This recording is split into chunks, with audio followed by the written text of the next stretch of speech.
Hi, and welcome to episode number 4 of Libations with Linda. Today my guest is Jeremy Epstein, who is an expert in voter security, or voting machine security, I should say. And Thanks for having me. thanks. Today our libation is Strongbow Cider, which is one of my favorite ciders, and Jeremy thought that sounded intriguing, so we're giving that a try today. So Jeremy, tell us a little bit about who you are and how you got interested in the security of voting process. Sure. So I've been working in the security field for almost 30 years now, and about 15 years ago, 12 years ago, I heard a great talk by Avi Rubin from Johns Hopkins University about how he hacked the Diebold voting machine, which at that time was one of the most popular voting machines in the United States. The machines still exist in the United States, but Diebold as a company doesn't have anything to do with them anymore. So I went to the Fairfax County Board of Elections because I live in Fairfax County, Virginia, and I said, I don't want you to make the same mistake. Let me help you. I'm a security expert. And they said, oh, sure, we'd love to have your input. So I wrote a list of questions, and I got back a message from them after a few months that said, don't you worry your pretty little head, it's all secure. And that's sort of a red flag or to a security person. So I decided, let me learn what I can. And it took about 10 years, 12 years, but eventually the voting machines that we used in Fairfax County were proven to be insecure, and I got involved in a lot of other things around voting machines along the way. Okay, so when we're talking about electronic voting machines, what exactly do we mean? Because obviously, like the optical card readers, those are electronic machines, but that's not what we mean by an electronic voting machine. Right. So what exactly is it that we mean by that? So the technical term is direct recording electronic, or DRE, and these are the machines where you typically, they're touchscreen machines, although there is one model that uses a dial sort of similar to an older iPad or iTouch, one of the Apple things that had a dial on it. Oh yeah, the old iPods with the wheels. Right, yeah. So there's one of the voting machines that has a wheel similar to that. Okay. But collectively they're referred to as DRE. The key idea, and the reason they're called direct recording electronic, is they are recording your vote electronically into a memory. And so it's basically a touch screen laptop computer, although they're 15 to 20 years old now, and not too many laptops still work after 15 to 20 years. And those were bought by most of the states as a result of legislation after the 2000 Bush versus Gore fiasco. And so when we talk about electronic voting machines, we're talking about that type of machine and that generation that mostly were built and bought between 2000 and roughly 2004. So why did the counties around the country think that going to this was a good idea? What was their motivation? There were some really good reasons. There were some really bad things too, but the really good reasons included making it easier for people with disabilities and for multi-language. So it was easy to record different languages on the screen, so you could select what language. It turns out that translations frequently weren't that good and the languages weren't that good, but the idea was to allow languages to allow voters with disabilities. So you could have an audio ballot, you could have various other things for people with motor limits, motor control disabilities. So there were a lot of different things you could do, and paradoxically, one of the big motivations was to reduce ballot box stuffing because they thought that nobody could manipulate a computer system, and if nobody could manipulate a computer system, then no one could do ballot box stuffing. So the motives were good. The problem is they didn't understand the side effects. Okay, and so those side effects would be what exactly? Someone hacking the machines and manipulating the vote, or just plain old bugs. It turns out that, like every other piece of software, these things were buggy. There was tremendous motivation after the 2000 Bush versus Gore.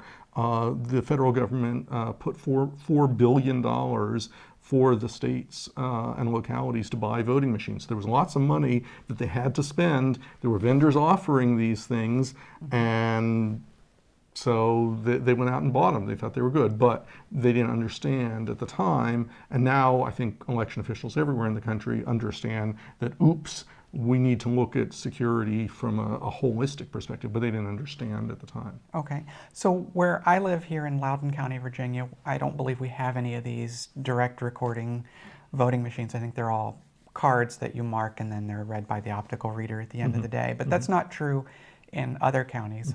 Fairfax County might still have some. Now, Fairfax County got rid of their DREs a couple of years ago. There are roughly 30 counties and cities in Virginia that still have DREs. Okay, so I think one of those is Prince William. I think I did a little bit of research before we talked, and I thought I'd remembered Fairfax County and Prince William, but at least one of those is right. So I guess when you're coming to the to vote on November 8th this year, and if they give you that choice, do you want a paper ballot or do you want to vote on the electronic machine? Your recommendation would be that they choose the paper ballot, right? Right. The reason being that if there's something funny that happens, there's something to go back and look at and say, oh, Linda didn't really write in Mickey Mouse. Linda really did select a real candidate for president. With the direct recording electronic machines, if the machine says you voted for Mickey Mouse, you voted for Mickey Mouse. There's nothing you can do about it. So there's no actual audit trail that's recorded along with the vote that kind of shows how the person manipulated the machine. There's a record that says this is how the machine thinks you voted. Okay. But in general, there's not anything that shows that you touched on this part of the screen or that. And there's certainly no way of knowing that whatever that was, that you it was what the human intended as opposed to what the computer claims the human intended. Right. So if I'm understanding this correctly, when you vote on a paper ballot and they run those through the machine, if there's a reason to go back and check, they can then compare what's on the paper ballots, even if they have to do that by hand, to what the optical card reader machines did, and they can say, okay, yeah, this is correct. Right. But with the electronic touchscreen machines, you just get a vote, and there's no way to go back after the fact and say, is this what people really did? Correct. So there's no there's no way to double check that. So once it's recorded, it's locked in, and there's no trail as to how it got there. Right. So there was an interesting article in Politico about a week or two ago where a colleague named David Becker commented that what happens if it looks like Jill Stein is taking South Carolina, which is one of the few states that still uses all DREs. What if it looks like Jill Stein is taking South Carolina by 5%? What do? Is it a bug in the software, or was everyone so turned off by the major party candidates that everyone voted for Jill Stein? Right, and there's no way to know. There's no way to know. With the optical scans, it's time consuming, but we can go back and we can look at them. We can certainly do recounts, and we can do random audits as well and say, that sure doesn't look right. Right. I mean, in theory, the idea that you don't need to do a recount because you got the vote sounds good. What you see is what you get. But the problem is, if you can't trust what you see, then how do you trust what you get? Right. So I know in the news there's always articles about people claiming that, I tried to vote for candidate A, but the machine kept telling me I voted for candidate B. And most of those seem to come down to user error, which you'd think wouldn't be a real problem, but seems to be. Yeah. Have there been any actual cases of machines doing the wrong thing, either because of bugs or because of foul play? Yeah, so most of the cases, as you say, are user error. A lot of times it's people with long fingernails or with big fingers, and they push it and it doesn't record properly. But a lot of times it's also what's called alignment, where the touch screen, just like on the screen on your tablet, has multiple layers, and over time, and if these things are abused and mishandled, as voting machines are, and they get used year after year for 15 years, the different layers separate, and shift differently, and so you get misalignment in the layers, and so you touch one and it records something different. And if you touched in a different place, you might get, in fact, the correct answer. But it doesn't always happen that way. So there are definitely cases where misalignment has been a problem, and basically every state that has touchscreen voting machines has had problems with alignment. There have also been problems with incorrect programming and issues like that. So, for example, some states have what's called ballot rotation, where the candidates appear in a different order on my ballot than on yours, so that you don't have an advantage over me. If you don't program the ballot rotation correctly, then no matter who you pick, it could be recorded for the wrong candidate. So these are the sort of bugs in software that tend to be uncatchable in an electronic system, but are catchable in an optical scan. Okay.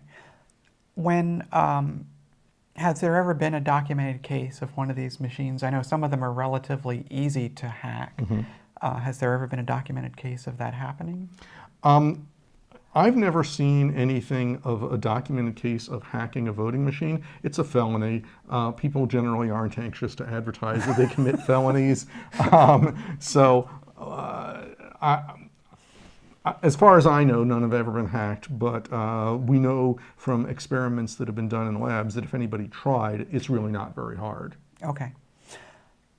So the major concern, obviously hacking is a concern. We don't want some third party messing around with our election. But the primary concern, the thing that actually is an issue is, the maintenance of these things and the reliability of them, and the inability to actually trace what happened if there is a question later. Right. So those are sound like the biggest concerns with using those kinds of machines. Right. A number of them, the vendors are no longer even in business. So who do you get maintenance for on the software, on the hardware, if the vendor isn't even around? You think about it, most of us go through a phone every 2 to 4 years, and they're buying this hardware, which generally is not typically built for abuse, and it's being pounded on by people, thousands of people every year. So it's probably going to have issues fairly quickly. Right. I know I've seen touchscreens on, not so much on an iPad or an iPhone, but older touchscreen systems where they did get misaligned, and you're tapping here and something over here is going, and so you end up tapping over here to get it to work. But if the thing you need to tap is actually off the screen, if it's that misaligned, you might not be able to choose the thing you're trying to choose. Yeah, and that's very frustrating to voters. I would think so. Especially since a lot of them are not technologically savvy, and they don't understand what's going on. I mean, voting has to be open to everybody, and if it's something that the average voter can't figure out. So one of the stories I love to tell is we have the poll workers are running an ad hoc IT infrastructure, essentially, on voting day. And so I was giving this talk at the Illinois Institute of Technology, and I said, how old do you think the average poll worker is? And one of the students finally raised his hand and said, old. And I said, how old? And he thought about it, and he said, really old. And I said, like how old? And he said, 35. This is a true story. Well, the actual answer, according to the U.S. Election Assistance Commission, which is the federal agency responsible, 65? 73. Very, very close. Very close. I actually think that my guess is that their estimate, that their number is high, but it's based on actual surveys of actual government election offices.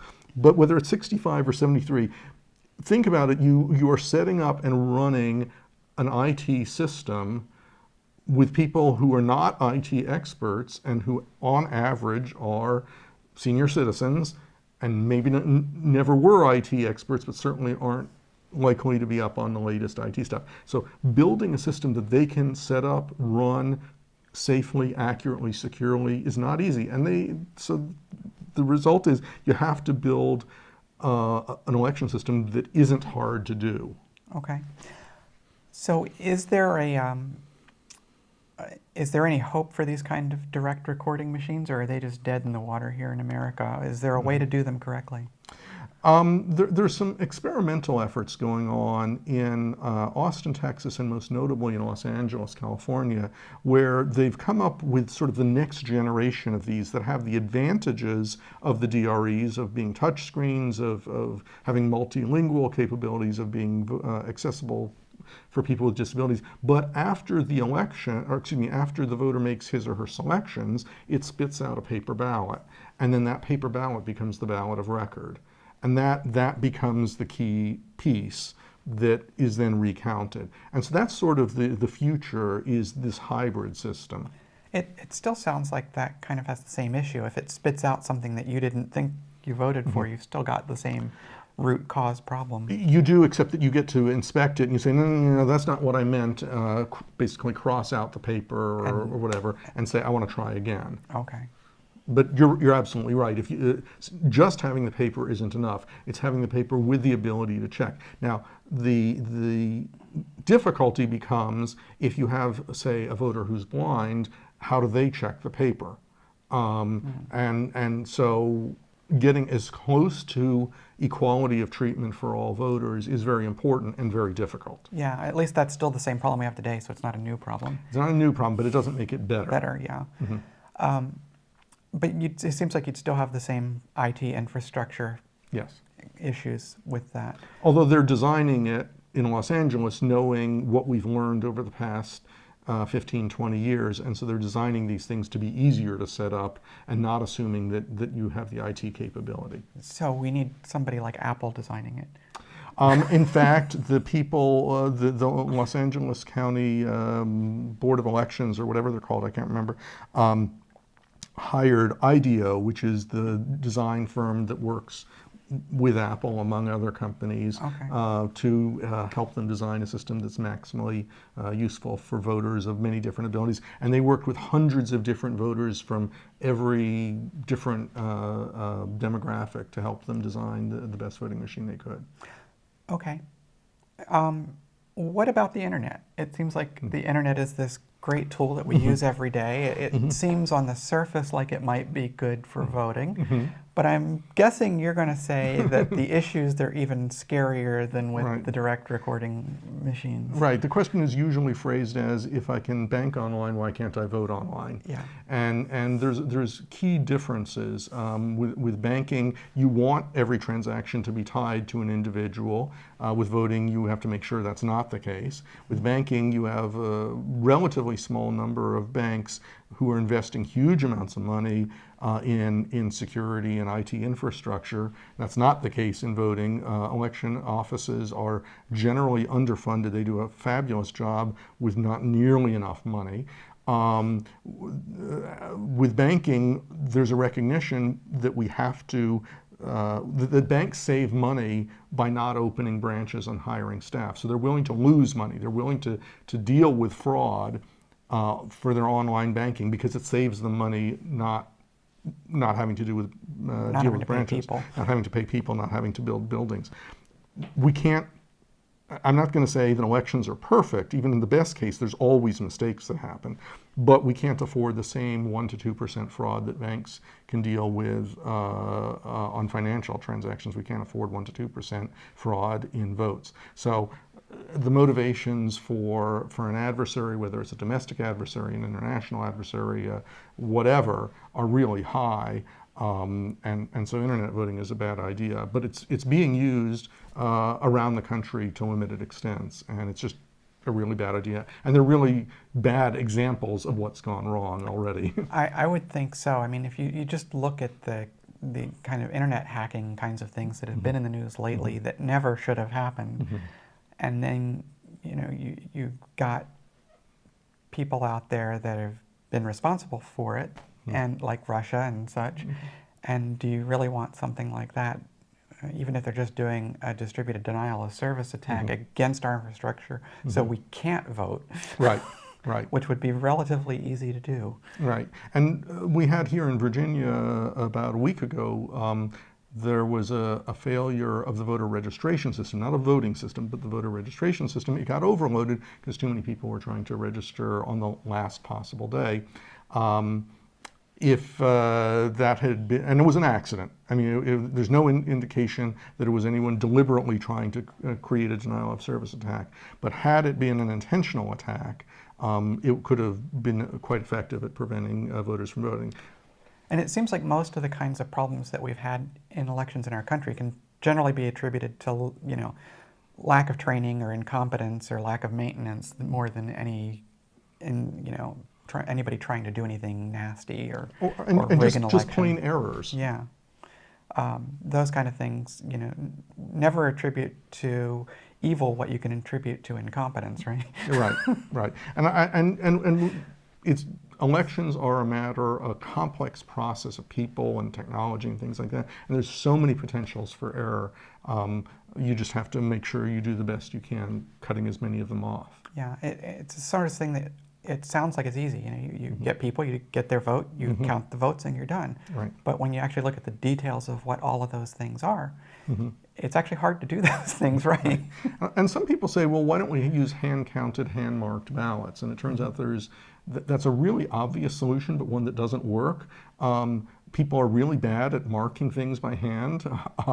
I have a case in the precinct where I'm the precinct head, where I handed a voter a ballot and she came back a while and told her, color in the circles for the candidates you want. She came back a while later and she'd colored in the O's, the C's, the E's, the R's, in everybody's name. She had done exactly what I told her to do. I just hadn't given sufficiently precise instructions.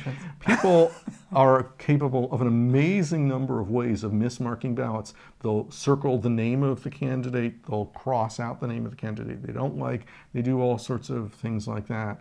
There's just an amazing number of ways you can do things wrong in voting, and it's just really hard to get them all right, no matter how much training you have. So Jeremy is saying humans have a remarkable number of failure modes. That's absolutely true. Okay, well, I think that pretty much covers kind of the general overview. Remember that if you have the choice on election day, choose the paper ballot, not the electronic. It's always fun to play with the machines, but you actually want to make sure your vote is counted the way you intended. So choose the paper. So let's take a break from that and talk about the Strongbow. Give it a try and tell me what you think.